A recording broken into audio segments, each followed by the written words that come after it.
When people find out I have a lot of kids, everyone wants to know, how do you do it? And the truth is, when your kids are not being good listeners and life's feeling a bit crazy, I do what any normal parent would do and start yelling in fake German. Ich gehe nun schlafen. See? Now you're paying attention. I'm Danny. Welcome to Rock, Paper, Suburbs. Number 1, don't make dinner at dinner time. Dinner time is crazy, no matter how old your kids are or how many kids you have. So when do I make dinner? I make dinner either late at night after everyone else is in bed, very early in the morning before anybody else gets up, or the day when I do my grocery pickup or my grocery shopping. Number 2, teach your kids how to help. If you say something big like, I need help, or this place is a mess, kids don't have the ability to look around necessarily and see what needs to be done. I remember being a kid and my mom saying, can anyone else see that this place is a mess? And I remember thinking, no. Teaching kids to help requires 2 characteristics. Their chores have to be specific and they have to be achievable. That means that for older kids, it might sound like, I emptied the bottom rack of the dishwasher. Can you please empty the top rack of the dishwasher, put it away in the cabinets? For a younger kid, that might sound like, pick up all the stuffed animals in the family room and put them in this stuffed animal basket. This is our chore chart where the kids can see what needs to be done. We mostly use this in the summer, and they can get stars whenever they finish a task. The expectations for helping are obviously a reflection of each child's age and ability. So I will give you a quick list of things that they can help with depending on their age. Laundry, dishes, counters, sweeping, trash, and yard work. If you want them to help fold clothes with them initially to show them, this is how I fold shirts, this is how I fold socks, this is where they go when you're done. I even find that with younger kids, if you can just get them to maybe bring their clothes to their room, you can give them age-appropriate tasks that are not too hard, that'll just get them in the habit of helping. Some families with older kids will have them help with mowing the lawn or cleaning their own bathroom. For preschool or early elementary school, one of the things that I find is really helpful is for them to gather up dirty laundry, all those stray socks around the house, any clothes in their hamper, clothes that get stuffed under their bed, old towels from the bathroom, washcloths. Those are the kinds of things they can go around and gather up and save you a few trips. And it's a really easy way for them to help. Putting dishes in the sink, or even putting their dishes by the sink. Those are all super helpful ways to just make everything a little bit less messy.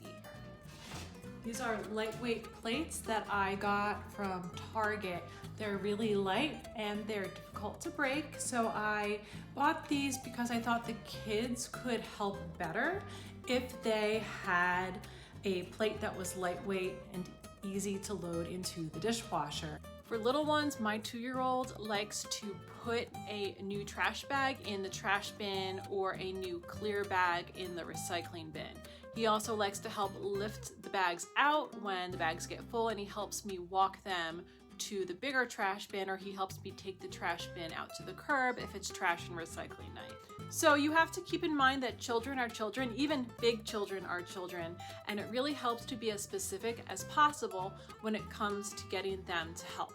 Number 3, make use of every space in your house.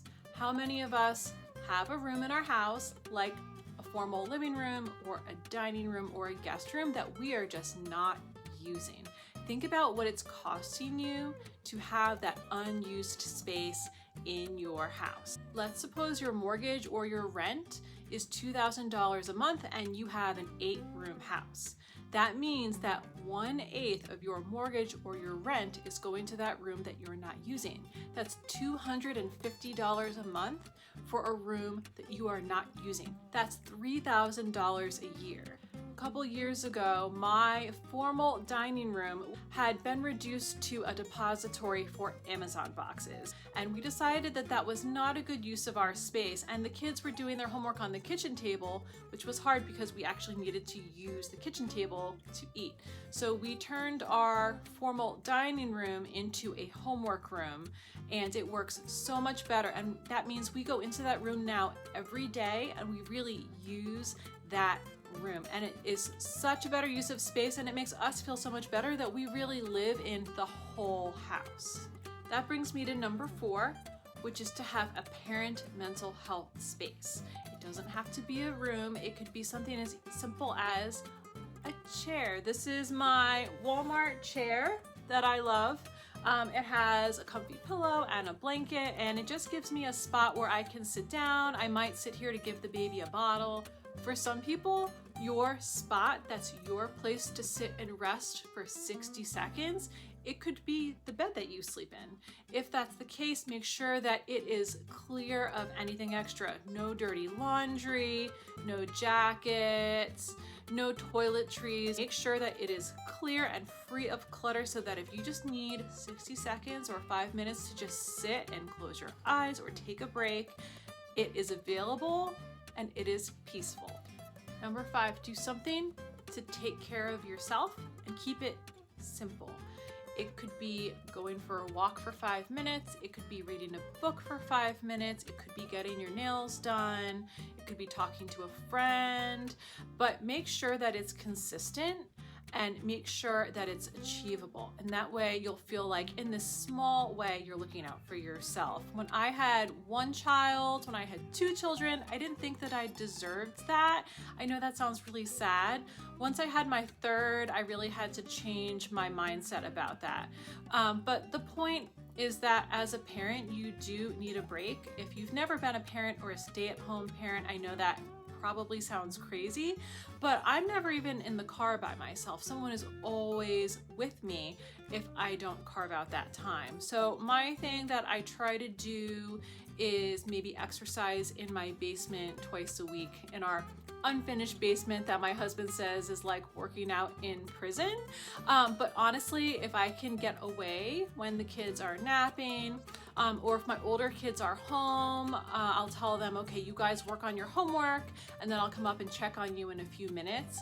But it is a simple, achievable way that I can look out for myself, where I also get a little bit of a mental health break. Number 6, I really recommend outsourcing one thing. Find one thing that's on your plate that you can give to someone else. I have amazing cleaning ladies who come every 2 weeks. They're super reliable. They do a great job. I am so grateful for them, and they maintain the sanity around here. It doesn't have to be that. It could be outsourcing some babysitting, some lawn mowing, maybe grocery delivery. If it is at all in your budget, I really recommend finding one thing that you can hand off to someone else. Find a service that's affordable that you can pay for that will help to lighten the load a little bit. We have a family member who cleans houses for a living, and then she pays someone else to clean her space because she does not like cleaning her own condo.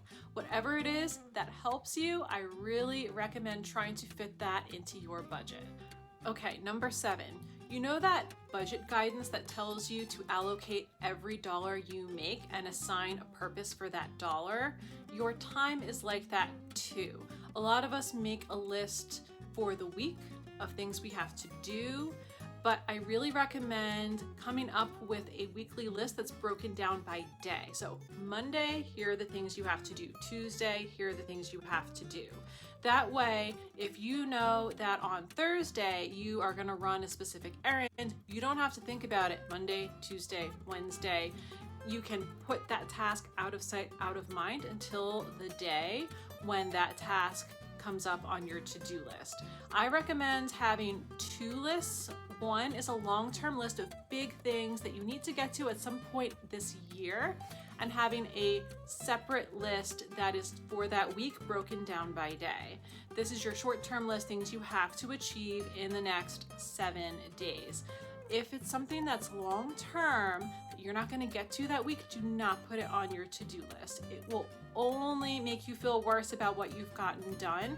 Put the things on the list that you know you can achieve. If you take one thing off of your long-term list, only take one long-term item off that list and put it on your weekly list. Do not take off more than one thing, and you'll feel so much better about how you used your time if you set achievable goals. And if this feels overwhelming, have one theme for the day, such as today, I'm going to get all my thank you notes written. I still write thank you notes if I can. I know that sounds old-fashioned, but I like being able to put a stamp on a letter and put it in the actual mail. I used to be much better about this. I often fall short now just because as I've had more kids, it's more overwhelming to get to things like that. But definitely I recommend come up with one big theme for the day. Like today, I'm doing all of my food prep. Today, we're cranking out laundry. Today, I'm just running the kids around and I'm not gonna get to anything else.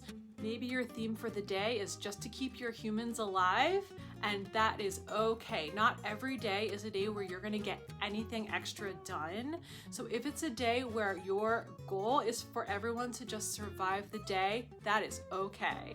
Number 8, limit social media and have one time a day.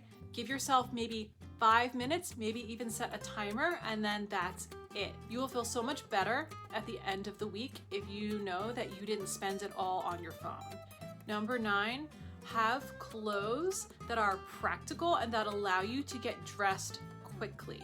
That means having a few staple pieces that you can grab and wear over and over again for a number of different occasions. I wear this dress all the time. It's moisture wicking, it's really soft and comfortable. I can move easily in it, and getting dressed is so quick, I literally just throw it on. And if it starts to cool down, I can put on a jacket or a sweater with it. But I really recommend getting a few pieces that you feel good in that just allow you to get dressed quickly. Number 10, this is a big one. Say thank you. A few years ago, my husband and I did a date night in where we were given a board with a dry erase marker every day for, I think it was a week, write down something that we wanted to say thank you for.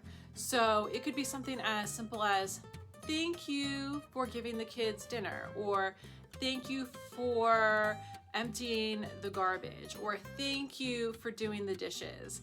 And it could be something bigger like, thank you for being a dedicated dad.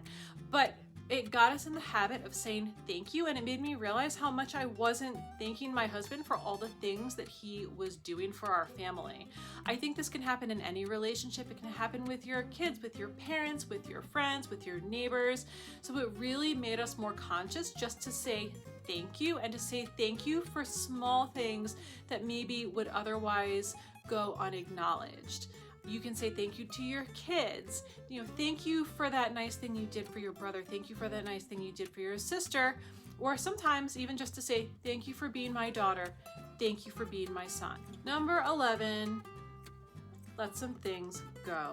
I know this is so hard. It is okay to miss a call or a text. It is okay to go to bed with a messy house. It is okay to have a messy car. It is okay to have closets that are not organized. Now let me be clear, you shouldn't lower your standards regarding morals or safety, but anything else, it's okay to let some things go. It's best to just give yourself some grace. My husband only half jokingly says that being a parent is about lowering all your standards and then lowering them some more.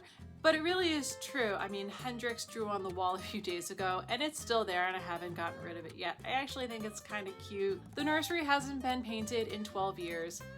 The paint is faded, but I'm gonna let that one go. Thank you for joining me here.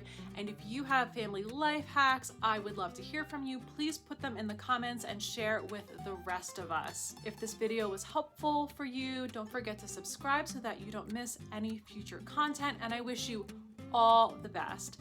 In the meantime, don't forget to like, subscribe, and take care.